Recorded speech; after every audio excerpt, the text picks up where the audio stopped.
So you're looking for a world tier 4 capable build on the Sorcerer. Look no further than the Cold Sorcerer featuring ice shards that are ricocheting everything, doing a ton of damage. So in this video, I'm going to walk you through the skill tree, some Paragon considerations, aspects, the general overarching playstyle of the rotation, and how you can get value out of the build consistently as well. And then also, as of releasing this video, I will go hang out on Twitch where I can answer questions about this build as well if you would like to come hang out.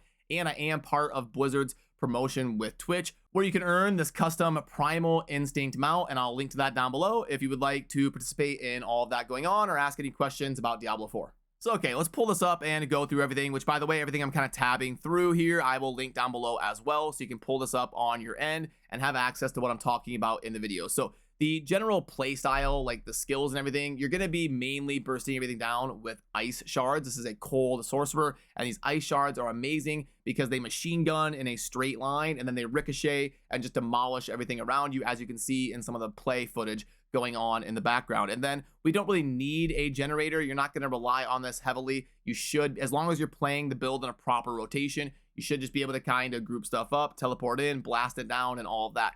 Over on the notes section, I do kind of lay out the rotation of gameplay for you. You're going to gather up mobs, then you're going to kind of teleport in, dash in, whatever you want from ability to get in the middle of stuff. You're going to cast Frost Nova to freeze everything and make it vulnerable. Then you're going to spam your ice shards until everything is dead. And if you need to, like if you get CC'd or something crazy is going on, you cast Flame Shield to get out of there. And then you loot what dropped and go back to step 1, where you group everything up until your Frost Nova is off cooldown, dash into the middle of everything, and then start blasting away. And that is kind of the rotation you're going to do over and over as you are playing the farming process. So as far as the skill tree is concerned, we will take both generators here. We don't really have to level up either one because you're not, when you're in the rotation and you're farming, you're not really going to be using either generator a lot, as you're like, this is more like a world tier 4 type of build. So it's a little bit later game. It's not like ultra late game, like level 99 or 100 or whatever, where you're doing those super end game nightmare dungeons.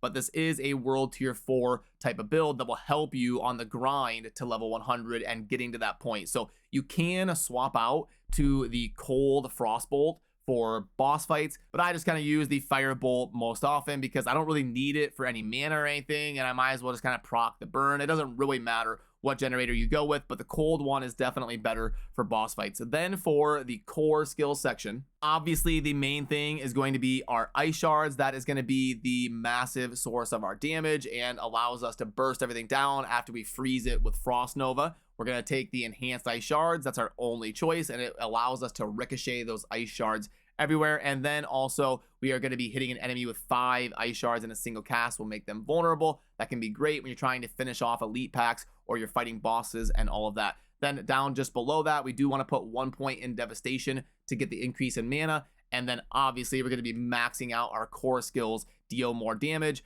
based on having 50 mana. So it's a good idea to kind of look at your bar. Usually it's about 50 to 60% full on your mana bar. So you can get in a good rotation in like boss fights where you kind of make sure you're keeping that mana up, like spend a generator and then cast a bunch of ice shards, because you want to take advantage of doing as much damage as possible. But when you're in the middle of a massive pack, usually you can just kind of spam and you'll have enough mana if built properly to kind of burst everything down before you run out of mana. Then for the defensive skills section, by the way, it's very important to get plus to all defensive skills on your amulet. That is one of the things you definitely want to watch out for when you're putting this together, because these skills are insanely impactful for us. We want all of them. And right here, this Frost Nova is an absolutely amazing ability for solo, for groups, and all that. It's one of the most amazing farming abilities in the game. You just kind of freeze an entire pack, and then you're able to burst it down before it unfreezes if you're in a proper farming rotation,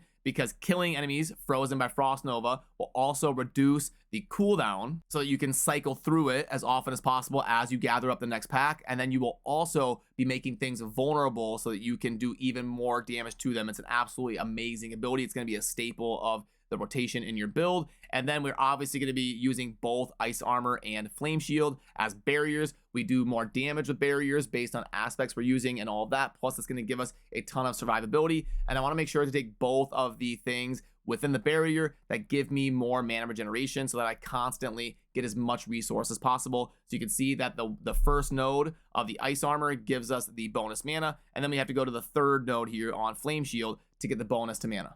And obviously we want to do damage, so we're going to take glass cannon and max that out, and we might as well get 1 point in this because critical hits resetting the cooldown of a defensive skill is obviously amazing because we want this frost nova as much as possible. And then down into this like conjuration section, we don't really need a whole lot. We're going to obviously want all of the lucky hit that we can get, so we'll take that. And then we can put 1 point in align the elements. And protection is super important. That's why we have to put the 1 point before it to get to that, because we want to be generating barriers. And this is use a cooldown to grant 10% of your maximum life as a barrier. So that is awesome when we use Frost Nova, which is a cooldown ability. That's our initiating ability, and it grants us a barrier as well. Then down into the mastery tab of the tree, we do want to take a burning ability here because we're going to be using an enhancement that allows us to synergize with burning. Even though we're running a cold build, there are ways that we can proc the burning effects, and there's a couple very synergistic routes that we can go to get a lot of value out of that. One of them is Devouring Blaze. You want to make sure and max this out because this is going to give us more critical strike damage, which helps us scale and ramp up. This is super important. We want to keep things burning, and then we want to use the Devouring Blaze here to do a bunch more damage. Then down in the next section is the same concept. We do want to get a couple things here in burning. Warmth is something you're definitely going to want to put 3 points in, especially if you have the temerity pants. I'll go over the aspects and the gear here in a second, but it synergizes very well with that. And then also Fiery Surge is going to give us a lot of mana regeneration based on killing a burning enemy, which we're going to be doing a lot with the enhancement that we're using to keep the burn up on things. And then clearly we're going to max out the whole thing here for all of our frost benefits because we are going to be spamming those ice shards and getting a ton of value out of that. Then down here for the keynote passive, we're going to take Avalanche, which is your lucky hits. Proc a frost skills have up to a 10% chance to make your next cast of ice shards, frozen orb, or blizzard, which in our case ice shards, is going to deal 40% increased damage and cost no mana. So once we're proccing that, we are going to be able to spam the hell out of those ice shards and just nuke the entire screen. So that is basically everything we're looking for. We want more damage and we want it to be free and not cost mana. God tier passive for this build. You definitely want to go that route. Then for the gear and the aspects, the most important things here is the temerity pants. You definitely want to look out for these while you are farming. These completely change the game. I actually did a dedicated video here on the channel because I thought temerity pants and the discussion around them were that important. One of the best general utility uniques in the game for sure. And they're going to grant you that constant barrier, which is why it's a really good idea if you have these pants to like, a lot of times you can use your potion because you're injured. Like even if you're missing like 2% HP, it's going to be great because you potion and then you engage into a pack and you start the engagement with a barrier. So these pants just insane, and they will help you be able to farm a lot more reliably and die a lot less often. And again, I'll have the link down below if you want to pull this up on your end and be able to see all the aspects. But what we're looking for is getting multipliers onto our damage. So when you see in game, when it's got like the X and it's showing you a multiplier on your damage, that is what we want. We want to be hitting as hard as possible. So this conceded aspect, giving us a lot of damage when we have a barrier, is very important, and it double dips with all the barriers that we're using and generating. And then also this aspect of piercing cold is obviously going to be extremely impactful because this is what is going to allow our ice shards to pierce and just keep going crazy all over the map. So I'm not going to go over these every single one, but I did want to cover a couple of the key ones. And then like I said, you could pull it all up on your end to see all of the aspects if you would like. And then down for the enhancements, remember I talked about the Firebolt going to be proccing our burn via an enhancement, and we've got direct damage from skills applies additional burning damage for 8 seconds. And we don't really care about the burning damage. What we care about is the fact that it's going to be synergizing with some of those things that we took in our skill tree, like the Devouring Blaze to give us more damage, and then also some of these things down here like Warmth giving us healing, and then Fiery Surge giving us increased mana regeneration. Then for our other enhancement, the one for Ice Shards is super handy because it's going to be Ice Shards automatically conjure and fly towards frozen enemies, which is going to be happening very often. Now, some people think that this is an enhancement to your Ice Shards, but it's actually just extra Ice Shards that will fly out from your character separate from the Ice Shards that you are casting.